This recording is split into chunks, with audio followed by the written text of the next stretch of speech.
Si nous sommes ici, ce n'est pas pour nous. Nous sommes là pour le Seigneur Jésus et nous sommes là pour toi. Parce que le Seigneur a besoin de toi. Et c'est pourquoi je vais, bien sûr, par la grâce du Seigneur, faire ma part. Comme mes frères l'ont fait, ils ont annoncé l'évangile et je sais que plusieurs ont été touchés.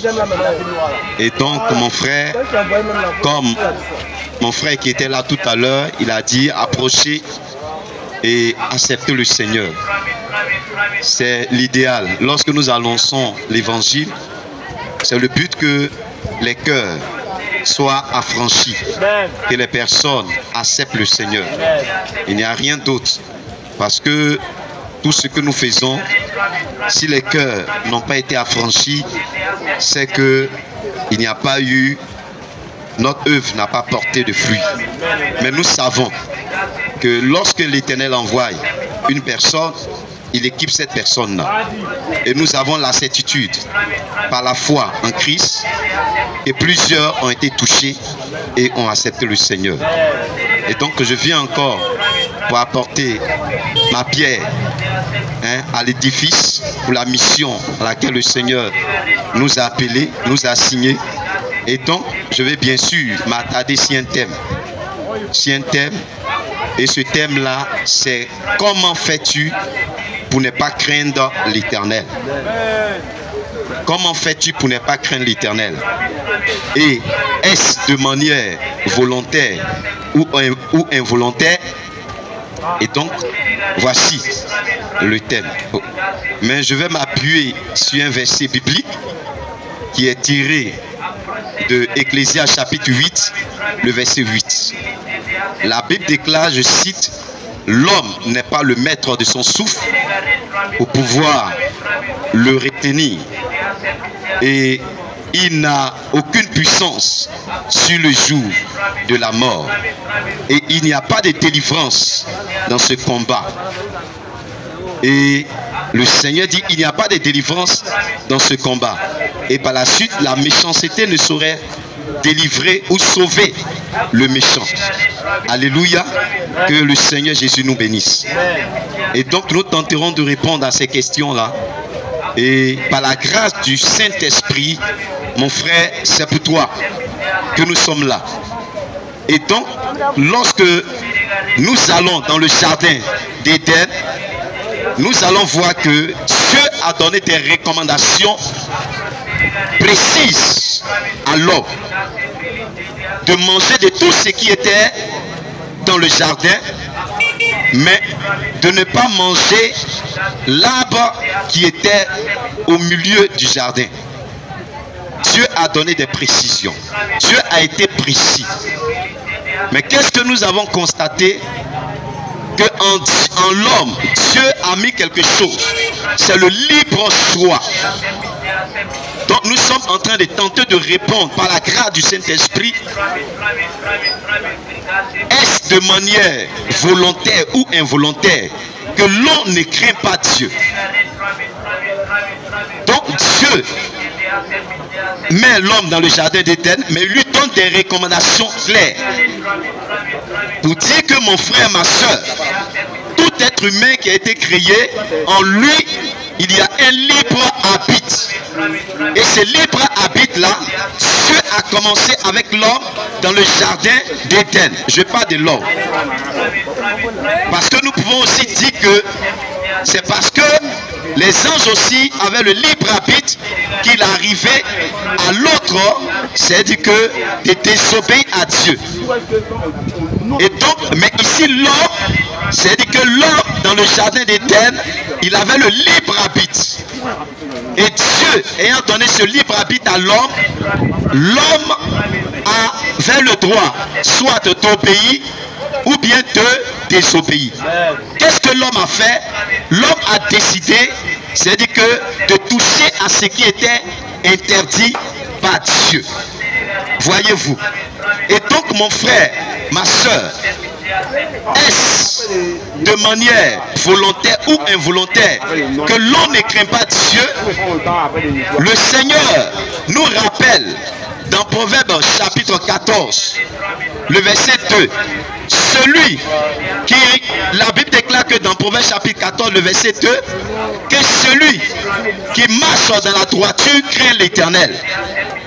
Mais celui qui emprunte une voie tortueuse le méprise.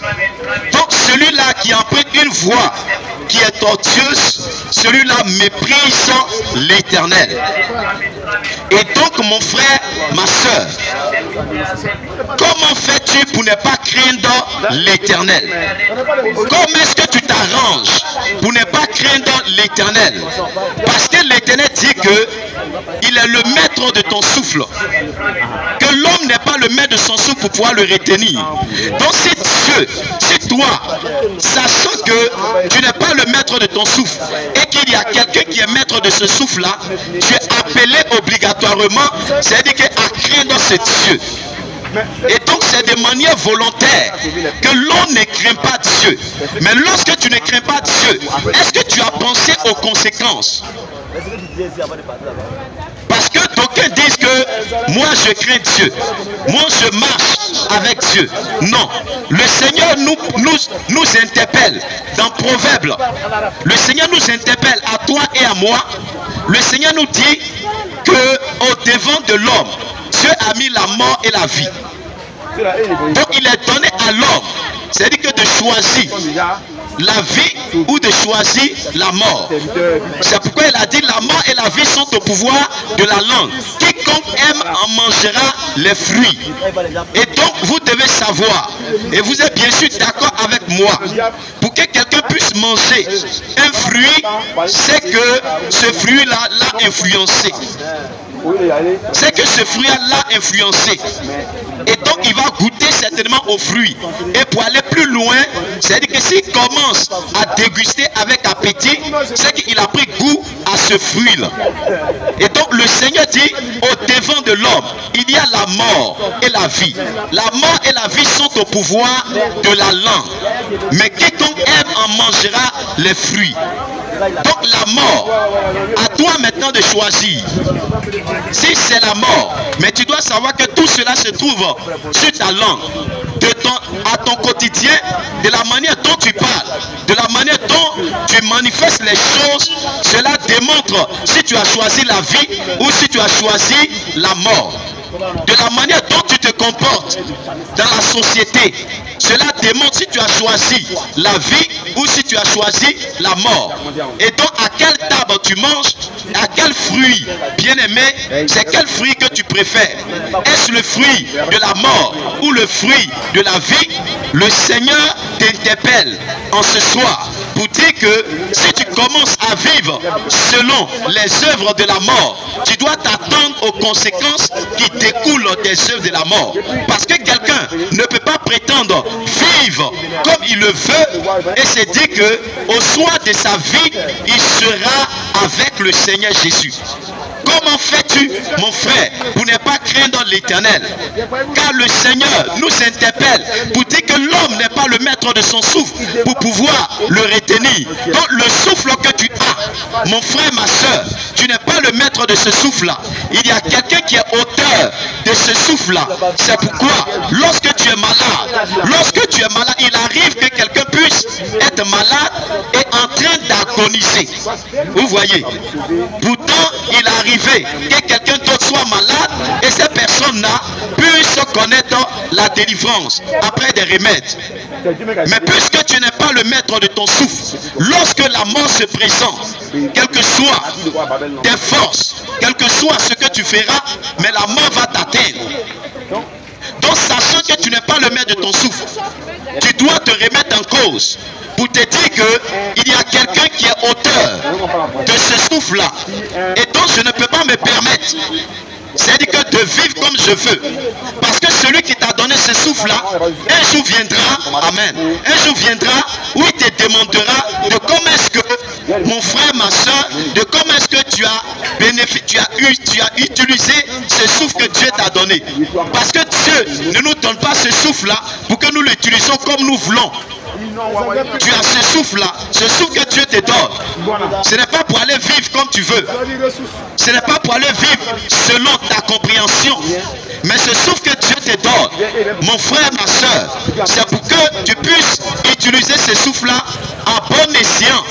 Parce que tu dois savoir, puisque tu n'es pas le maître de ton souffle, Dieu peut se décider d'arrêter ce souffle-là à n'importe quel moment.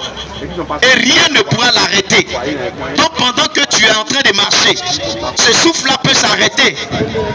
Pendant que tu es en train de parler, ce souffle-là peut s'arrêter. Pendant que tu es en train de commercialiser, ce souffle-là peut s'arrêter. Pendant que tu es en train peut-être de manger, ce souffle-là peut s'arrêter. Mais lorsque tu sais que ce souffle qui vient de Dieu ne t'appartient pas, tu dois faire attention. Tu dois te demander, tu dois te remettre en cause et ne pas vivre comme tu veux. Ne pas vivre comme tu veux, mais laisser le Seigneur diriger ta vie. Laisser le Seigneur conduire ta vie. Parce que lorsque Dieu t'a donné ce souffle-là, il ne t'a pas donné pour que tu fasses de ce souffle ce que tu veux. Mais le Seigneur t'a donné pour qu'avec ce souffle-là, que tu puisses accomplir la mission à laquelle il t'a appelé. Le Seigneur est en train d'avertir. Est en train de t'avertir, mon frère. Le Seigneur est en train de t'avertir, ma soeur, pour dire que voici, tu as un souffle en toi. Ce souffle-là, tu n'es pas ce maître. Tu n'es pas le maître de ce souffle-là. C'est pourquoi vous allez voir des personnes qui ont des problèmes de respiration, des problèmes respiratoires. Vous allez voir que lorsque ces personnes se rendent à l'hôpital et qu'on se dit qu'ils n'arrivent pas à avoir le souffle, qu'est-ce qui va se passer? Ils vont lui mettre un oxygène. Et donc pour cet oxygène-là, il va payer cher, n'est-ce pas? Il va payer cher. Et donc même il y a des parents, comme ils n'ont pas assez de moyens, et que ces personnes ne peuvent pas utiliser cet oxygène-là pendant longtemps, ils vont finir. C'est-à-dire que de l'enlever sur cet oxygène-là. Et donc déjà pour l'homme qui est coûteux, alors que Dieu, lui qui t'a donné ce souffle-là, il ne t'a rien demandé en retour. Voyez-vous, Dieu ne t'a rien demandé en retour. Ce qu'il demande, c'est que c'est dans, ce qu'il demande est dans ton intérêt. Ce qu'il demande est dans ton intérêt. Et donc si tu as ce souffle-là, tu dois te poser 1000 questions de savoir pourquoi est-ce que Dieu a permis que je sois sur cette terre. C'est la question que l'homme doit se poser. Pourquoi suis-je sur cette terre? Est-ce que c'est pour moi-même? Je suis venu pour accomplir la volonté des hommes ou la volonté de Dieu. Et le Seigneur a été précis dans le jardin d'Éden en disant que tu mangeras de tous ces fruits, tous ces arbres fructueuses dans le jardin, mais tu n'en toucheras pas ce qui est au milieu. Juste pour interpeller l'homme, que l'homme est appelé, c'est-à-dire à obéir à la voix de Dieu, non à la voix des hommes. Et donc mon frère, comment fais-tu pour ne pas craindre l'Éternel? Celui-là qui est capable d'arrêter ton souffle, celui-là qui est capable de t'arrêter à l'instant T et d'empêcher ton chemin. Parce que tu as quitté un point, ou tu as quitté un point pour un autre point, n'est-ce pas?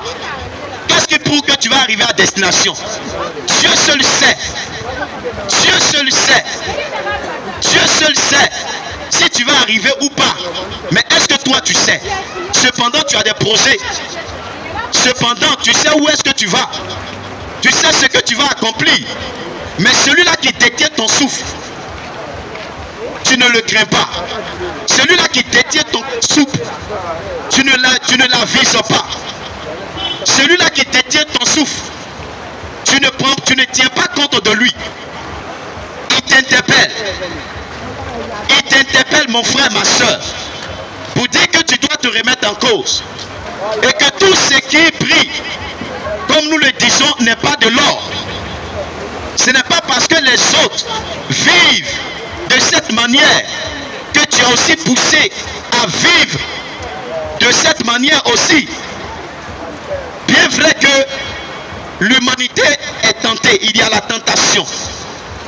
Mais l'homme a été tenté, l'homme pouvait se résigner, l'homme pouvait s'empêcher. Ce n'est que de ne pas toucher aux choses interdites par Dieu.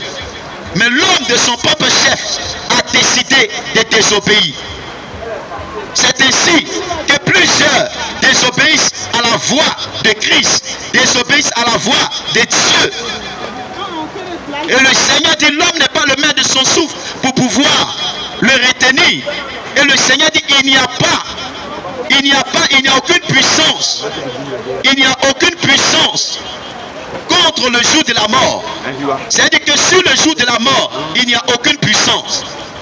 Et nous voyons aujourd'hui plusieurs se sont équipés par des moyens humains pour se protéger. Le Seigneur dit, contre le jour de la mort, il n'y a aucune puissance. Alors que nous voyons aujourd'hui que des personnes qui se réfèrent à des êtres qui peuvent mourir comme eux. Il y a des personnes qui disent que telle personne est puissante. Il pourra me protéger de ceci, de la mort, de l'échec. Le Seigneur dit, tu n'as pas de puissance contre le jour de la mort. C'est-à-dire que l'homme ne peut pas s'empêcher de mourir le jour où l'Éternel a décidé qu'il doit mourir. L'homme ne peut pas s'opposer à la décision de Dieu. C'est pourquoi tu dois obéir à la voix de l'Éternel. Pour que lorsque la mort viendra, que tu puisses être avec le Seigneur Jésus. Parce qu'il n'y a aucune puissance contre le jour de la mort. Aucune puissance. Qui te protège? Les personnes qui ont été... Il y a des personnes qui se sont protégées bien avant toi. Il y a des personnes qui ont vu de grands marabouts, de grands féticheurs, de grands devins, de grands magiciens pour les protéger de la mort. Qui lorsqu'ils seront dans un endroit, qu'ils soient avertis, lorsqu'il y a un accident, lorsqu'il y a un événement malheureux, pour pouvoir quitter cet endroit-là. Mais malgré ces puissances occultes, malgré ces puissances, mais lorsque Dieu a décidé, le jour de cette personne-là, la puissance qui était avec toi, les talismans qui étaient avec toi, les protections qui étaient avec toi, ces protections-là n'ont pas répondu à tes attentes. Donc c'est un mensonge. Lorsque vous partez voir de telles personnes pour pouvoir vous protéger, parce que c'est Dieu seul qui décide du jour où tu dois périr. Tu veux te protéger, c'est-à-dire que de la sorcière ou du sorcier. Et c'est pourquoi tu vas chercher de la puissance. C'est pourquoi tu vas dans le territoire qui fréquente. C'est que toute la sous-région, pour pouvoir te protéger. C'est toi, tu vois, il y a quel homme puissant qui soit capable de me protéger. Parce que dans ma famille, il y a la sorcellerie. Et pour ne pas que je périsse, je cherche des protections. Mon frère, le Seigneur te dit qu'il n'y a aucune puissance sur le jour de la mort. Tu peux penser vouloir te protéger. C'est-à-dire que tu es un sorcier. Mais celui-là qui est capable de te protéger, tu ne te confies pas à lui. Si je dois te conseiller, de chercher une puissance, c'est de chercher le Seigneur Jésus-Christ. Si je dois te conseiller de chercher une protection, c'est d'avoir le Seigneur Jésus avec toi. Parce que toutes ces puissances-là ne pourront pas te protéger. Parce que toutes nos autorités que nous voyons aujourd'hui, c'est des personnes qui sont assis, qui sont protégés. Humainement, ils sont protégés. Et spirituellement aussi, ils sont protégés. Cependant, lorsque le jour de Dieu arrive, la protection humaine ne peut rien. Amen. La protection spirituelle, satanique ne peut absolument rien.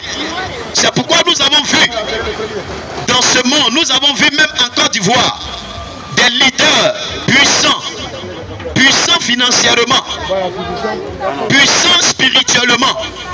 Mais lorsque le jour de la mort est arrivé, ces personnes-là n'ont pas pu résister à la mort. Malgré qu'ils avaient le plus grand médecin à leur actif et ils pouvaient voyager là où ils voulaient. Mais lorsque Dieu en a décidé, lorsque Dieu a décidé que ça soit le jour de ce lutteur-là, il n'a pas pu résister. C'est pourquoi je te demanderai encore, comment fais-tu pour ne pas craindre l'Éternel? Celui-là qui détient le souffle de toute l'humanité, celui-là qui détient ton souffle, comment fais-tu pour ne pas le craindre? S'il y a des personnes avant toi qui avaient les moyens de se protéger de la mort, mais qui n'ont pas pu se protéger, mon frère, ma soeur, comment fais-tu pour ne pas craindre l'Éternel?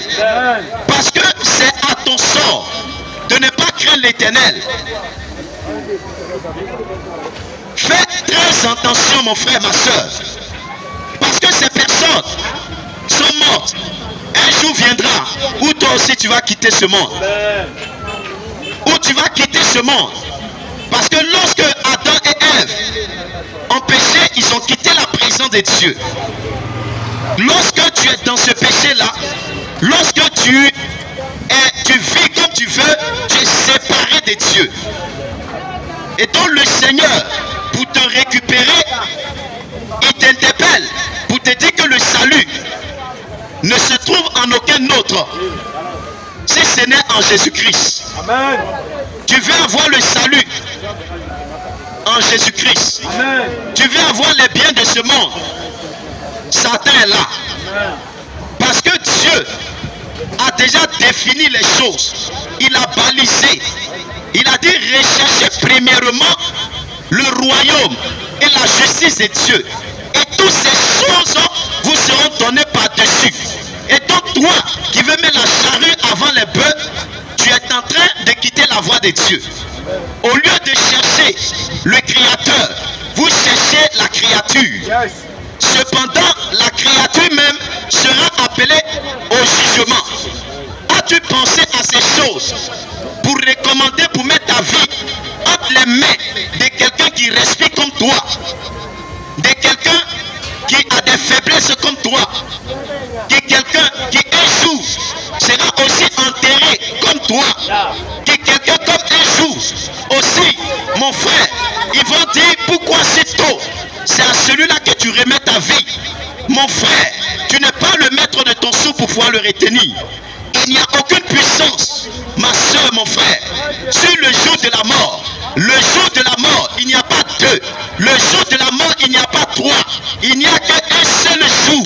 Il n'y a qu'un seul jour, mon frère. Il n'y a qu'un seul jour, ma soeur. Il n'y a qu'un seul jour. C'est pourquoi tu dois te décider. Ne remets pas à demain. Parce que dès lors où tu entends cette voix, qui est la voix de l'esprit, tu dois te décider. Parce que celui qui convainc, c'est l'esprit de Dieu. Ce n'est pas un homme qui convainc, mais c'est Dieu qui convainc les cœurs. Donc tu ne dois remettre à demain, pendant que le Saint-Esprit te convainc que la conversion c'est aujourd'hui. Parce que c'est aujourd'hui que Dieu veut te sauver. Mon frère, nous n'acceptons pas le Seigneur Jésus pour avoir la longévité. Nous acceptons le Seigneur Jésus pour avoir le salut. Et donc toi, mon frère, tu peux accepter le Seigneur Jésus à cette heure et mourir dans les gens qui vont suivre. Tu as gagné la victoire. Tu as triomphé de la mort. Tu as triomphé des œuvres du diable. C'est pourquoi, mon frère, l'ennemi, avec tout ce qu'il a fait, c'est dans le but que l'homme soit éloigné de la présence de Dieu. C'est pourquoi, avec tout ce que Dieu a créé, il est le maître du ciel et de la terre.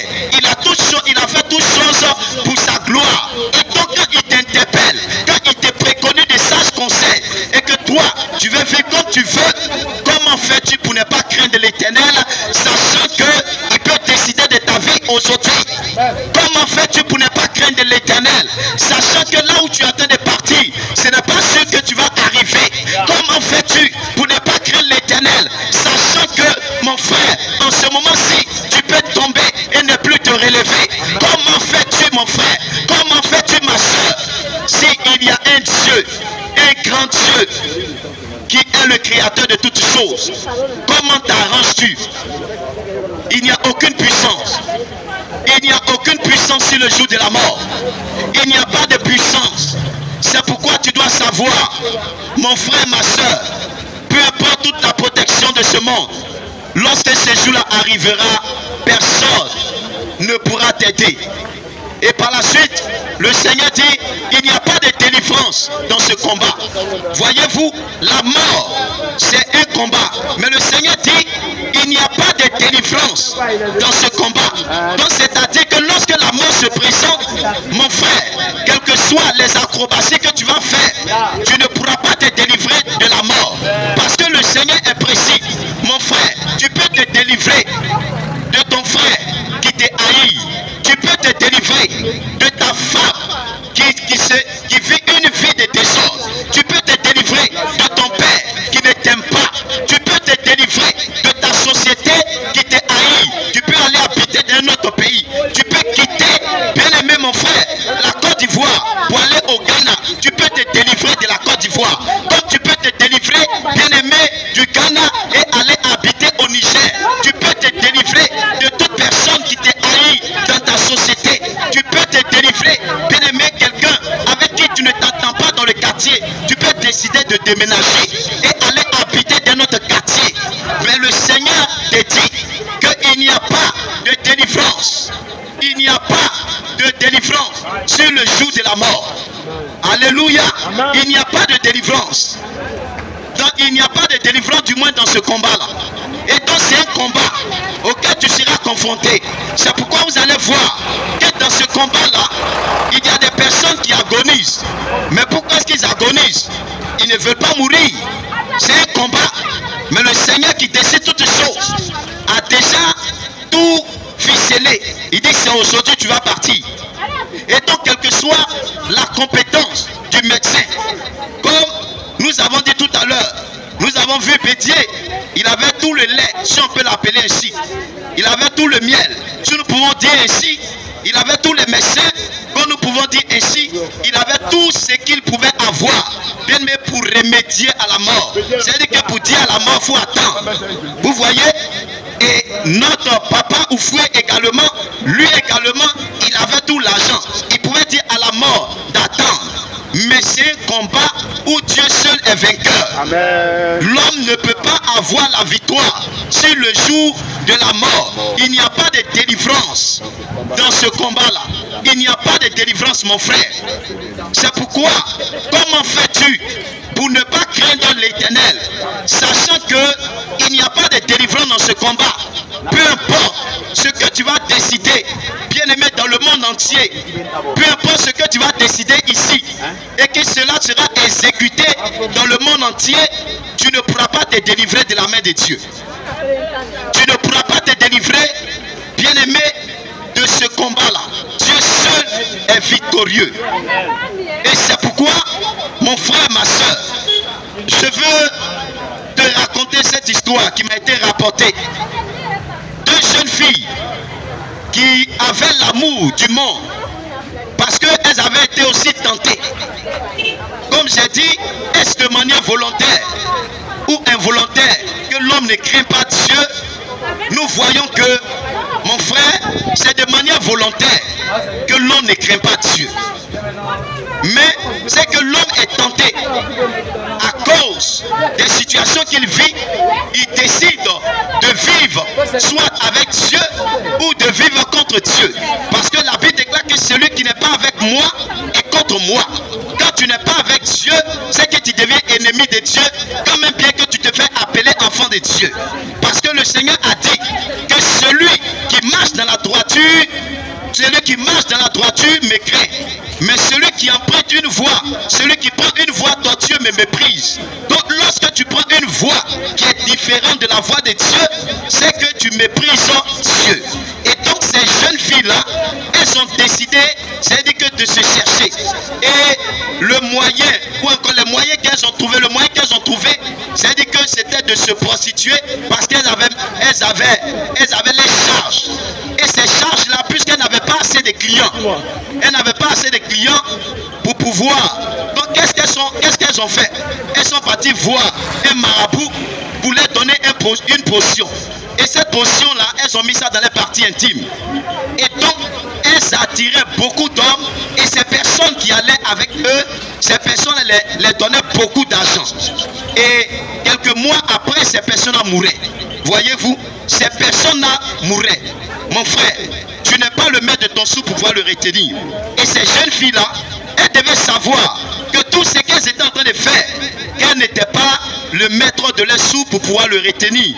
Et qu'un jour allait arriver, c'était un jour où elles ne pouvaient pas se délivrer de ce combat qui était la mort. Et donc, mon frère, ma soeur, lorsque ces deux jeunes filles ont commencé à mener ces gens de vie-là, ces personnes ont commencé à mourir.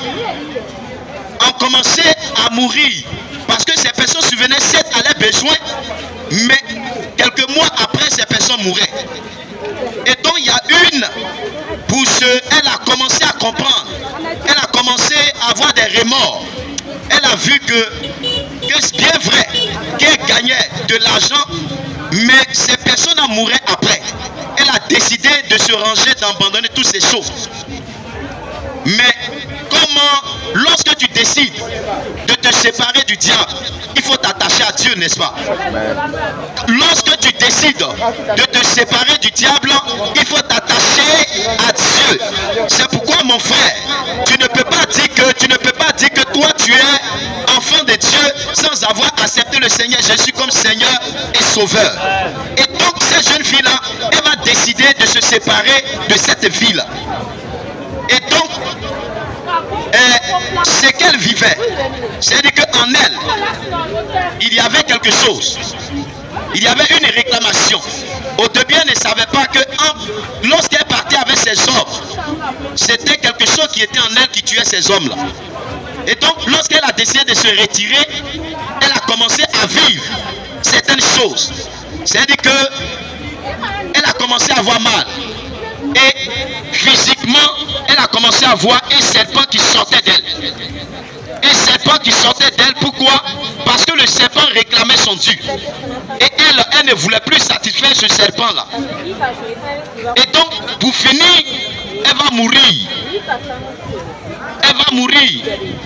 Et l'autre, ayant vu comment est-ce que sa camarade est morte, elle a cherché à aller se réfugier dans une communauté. Elle a cherché le Seigneur Jésus. Mon frère, ma soeur, il est l'heure de savoir que si tu dois emprunter un chemin, c'est le chemin de Jésus. Si tu dois te réfugier quelque part, c'est dans le Seigneur Jésus. Parce que entendre ces paroles et ne pas t'attacher au Seigneur Jésus, c'est comme une personne qui a abandonné ses fétiches, mais qui n'a pas changé d'adoration. Et donc il est toujours attaché à cette même adoration spirituellement. C'est pourquoi, toi qui es là, mon frère, nous t'annonçons le Seigneur Jésus. Accepter le Seigneur Jésus, c'est te délivrer de la main du diable. Et donc cette jeune fille-là, celle qui est morte, voyez-vous, elle avait tout prévu, sauf le jour de sa mort. Elle avait tout prévu, sauf le jour de sa mort. Mais lorsque le temps de Dieu est arrivé, la mort a frappé. Et donc, tu n'auras pas la même occasion que ton frère ou ta soeur. Et donc, lorsque tu entends l'évangile aujourd'hui, tu dois accepter l'évangile. Parce que tu ne sais pas à quel moment la mort va se présenter. Tu n'as pas la même histoire avec ton frère. Tu n'as pas la même histoire avec ta soeur. Tu n'as pas le même jour où tu vas retourner vers le Créateur. Tu n'as pas le même jour. Il y a ton jour et il y a le jour de ta soeur. Et donc aujourd'hui, Dieu te donne l'occasion d'entendre l'évangile. Et peut-être que tu as entendu cet évangile-là, ça fait longtemps. Mais c'est que tu as endurci ton cœur. Il faut te décider maintenant. Parce que celui qui rôde, lui, il rôde dans le but de t'atteindre. Il rôde dans le but de te tuer. Et pendant ce temps, Dieu, lui, il œuvre et il parle à ton cœur pour dire que c'est maintenant. Parce que Dieu sait ce qui va se passer dans une année. Dieu sait ce qui va se passer dans un mois. Dieu sait ce qui va se passer dans une semaine. Dieu sait ce qui va se passer, bien-aimé, dans les heures. Dieu sait ce qui va se passer dans les minutes. Dieu sait ce qui va se passer dans les secondes. Dieu sait ce qui va se passer dans les tiers. Mon frère, ma soeur, c'est pourquoi maintenant que tu attends l'évangile, c'est le jour de ta conversion. C'est le jour où tu dois accepter le Seigneur Jésus. Parce que les heures qui arrivent, certainement ces heures-là ne sont pas à ton avantage. Parce que l'ennemi a mis des décors, l'ennemi a mis des pièges pour que tu tombes dans ce piège-là. Et ce piège-là va t'amener, va te conduire à la mort. Mais le Seigneur veut te sauver. C'est pourquoi Dieu, dans son amour, ce matin, il t'appelle à accepter l'évangile et Jésus-Christ. Parce que, comme mon frère l'a dit, il y a plusieurs dieux. Il y a plusieurs dieux. Il y a plusieurs dieux. Si nous nous tenons ici, c'est parce que nous avons été convaincus par ces dieux. C'est parce que ces dieux-là nous a affranchis. Ce n'est pas de nos propres forces. Mais le Seigneur nous a saisis de par sa parole. Et nous avons compris qu'il est le sauveur de l'humanité. C'est pourquoi il a dit, celui qui a le Fils de Dieu, celui qui a le Fils a la vie. Mais celui qui n'a pas le Fils de Dieu n'a pas la vie. Et donc en qui est-ce que se trouve la vie? La vie se trouve en Jésus-Christ de Nazareth. Comment fais-tu pour ne pas craindre l'Éternel, sachant que, mon frère, ma soeur, que la vie se trouve en Jésus-Christ? Comment fais-tu pour ne pas craindre l'Éternel, sachant que si tu meurs, il aura un lieu qui est réservé à ceux-là qui n'auront pas accepté le Seigneur Jésus? Comment fais-tu pour ne pas craindre l'Éternel? Mon frère, aujourd'hui, ce voile-là, le Seigneur ôte cela dans ton cœur. Le Seigneur ôte ce voile-là parce que Dieu voudrait que tu sois sauvé. Le Seigneur voudrait que tu sois sauvé. Le Seigneur voudrait que tu sois sauvé parce que tu es son enfant. Amen. Tu lui appartiens. Tu lui appartiens. Et tu ne dois pas rester dans ton iniquité. Tu ne dois pas rester dans tes mauvaises voies. Car ce que Dieu veut, c'est que le méchant abandonne ses mauvaises voies. Pas qu'il persévère dans ses mauvaises voies, mais c'est qu'il soit sauvé de ses mauvaises voies. Et c'est Jésus qui le sauve. C'est Jésus qui te sauve, mon frère, ma soeur. Peu importe qui que tu sois, Jésus veut te sauver parce que tu lui appartiens. Peu importe ton ethnie, peu importe ta religion, mais c'est que Jésus parle à ton cœur. C'est pourquoi il a dit à tous ceux qui l'ont reçu, il leur a donné le pouvoir de devenir enfants de Dieu. Ce matin, si tu entends la parole de Dieu, c'est que quelque part tu l'as reçu dans ton cœur. Mais si tu t'opposes à cette parole, à accepter le Seigneur Jésus, c'est que tu es en train d'accepter la condamnation.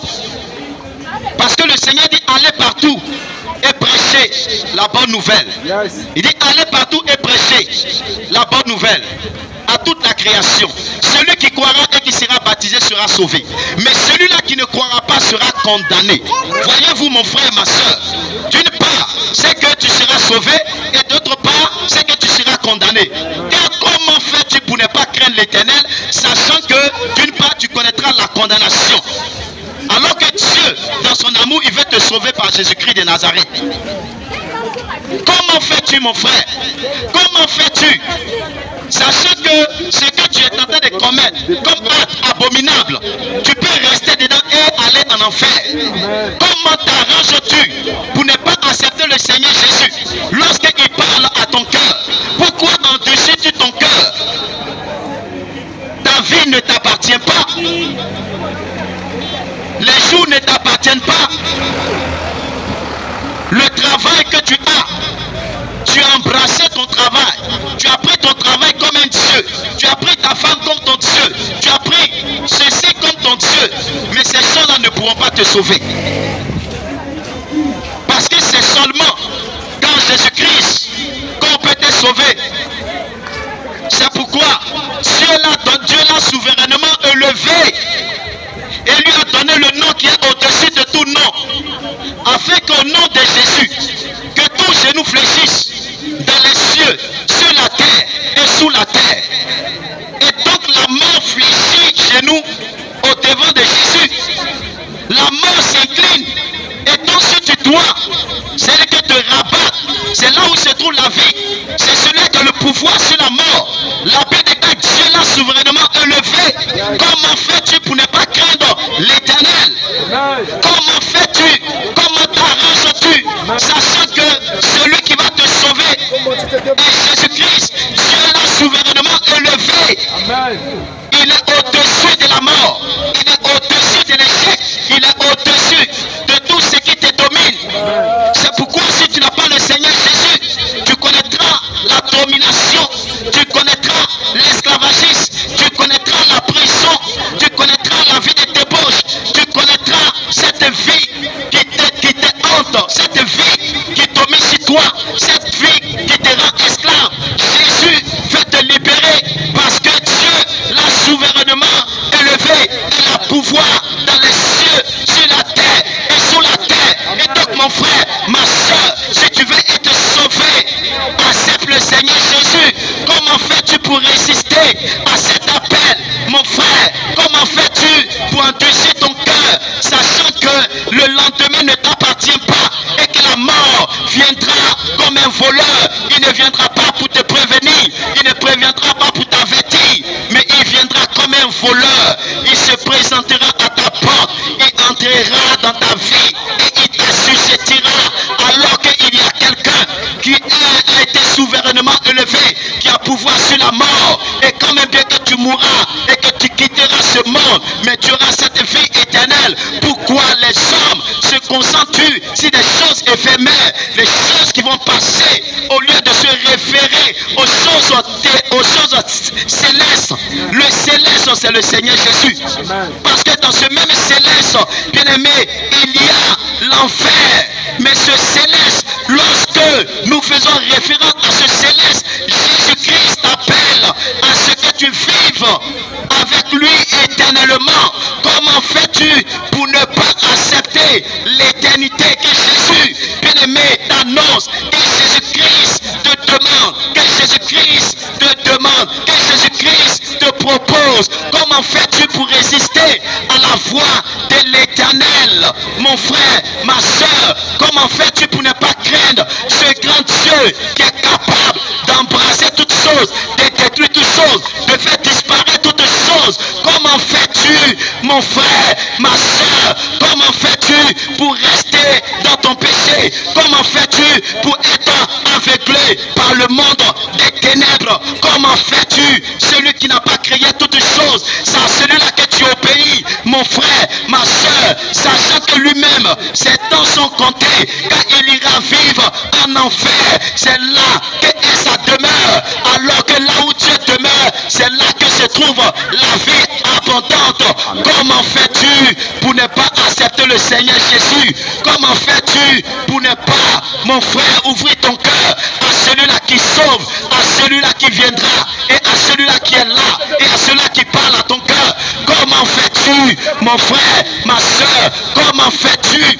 Comment t'arranges-tu pour rester dans une adoration éphémère? Comment fais-tu pour rester dans une religion où il n'y a pas de vie? Comment t'arranges-tu? Le Seigneur Jésus, il est là pour te sauver. Amen. Comment fais-tu, mon frère, ma soeur? Car Jésus-Christ se tient à la porte de ton cœur et il frappe.